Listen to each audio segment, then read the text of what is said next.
one bedroom with balcony, 25.65 square meter.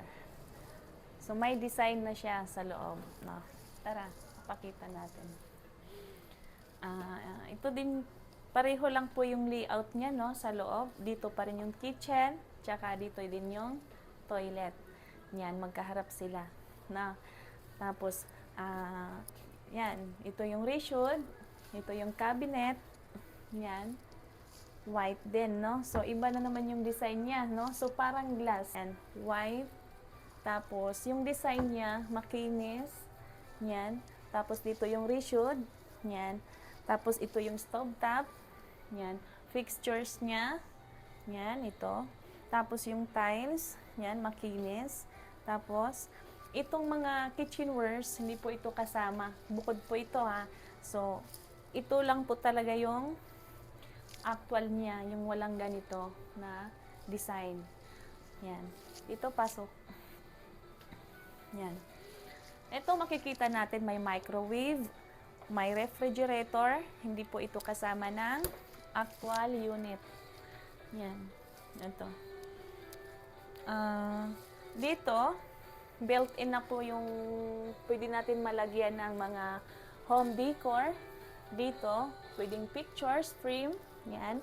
Ito, may cabinet din dito. Yan. Pwede pala nating lagyan dito ng books or yan. Dito. Yung mga important thing nyo, pwede dito natin ilagay. Sara natin. Yan. So, pwede dito ilagay yung TV, no? So, built-in, pwedeng dito lang din ikabit sa mismong, pader. Yan. Ito. Tapos, meron pa rin dito sa taas na ganito. Parang cabinet din siya. Ganito lang siya. Walang glass dyan. Yan. Tapos, yung ceiling niya, may ilaw, no? May ilaw siya. Mismong banda rito. Yan. Yung ceiling niya, mababa. Kalibel lang niya dyan sa decoration dito. Tapos, meron ding pataas, no? Ang ceiling niya, pataas. Tapos, may kalibel din para dito sa decoration niya.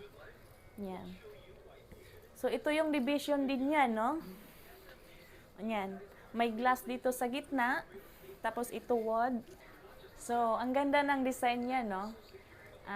Ito siya, yung division niya.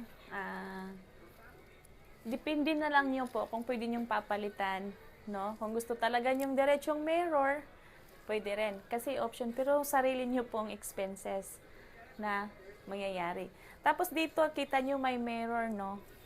Example lang po ito, ha? Example lang po ito kung gusto nyo pong palagyan. Para kita nyo po yung lawak talaga ng area, ng buong area niya. Yan.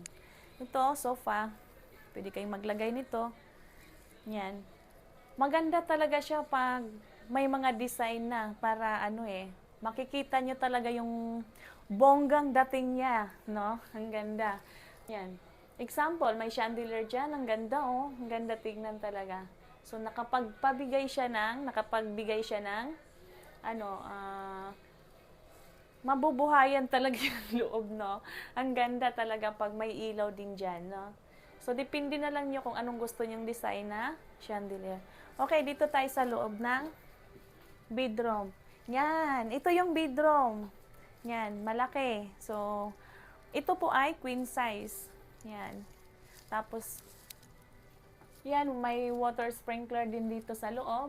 Tapos, yung ceiling niya may design, ha? May design po yung ceiling niya, parang pa-square. Yan. Tapos, may mga lights. Ito. Ito, glass din siya. Yan, glass. Tapos, kung gusto niyo yung pwede ditong ibaba. May dito tayo. Yan. Pwede niyong iangat. Yan. Kung gusto niyo Tapos, dito may cabinet, no? Sa harap ng slide po ang design ng cabinet nila, no?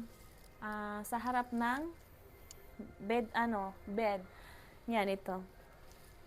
Glass po ito, glass. Yan. Dalawang sliding door. Tapos, dito may pa. Lagayan. Okay. Yan. Tapos dito, May ano pa dito, chairs. May chair dito. Pwede dito kayo mag papaganda. Yan.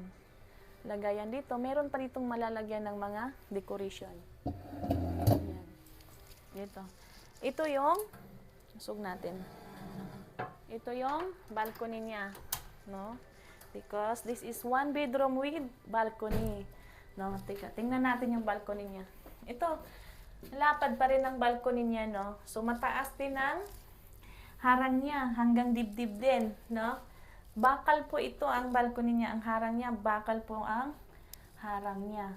So, facing din ito ng amenities.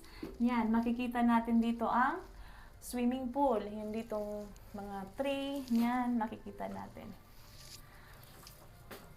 Yan.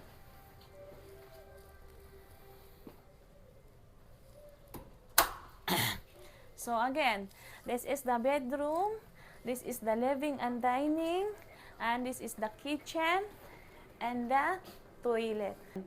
This is actual unit, 1 bedroom with balcony. This is 25.65 square meter, dress up.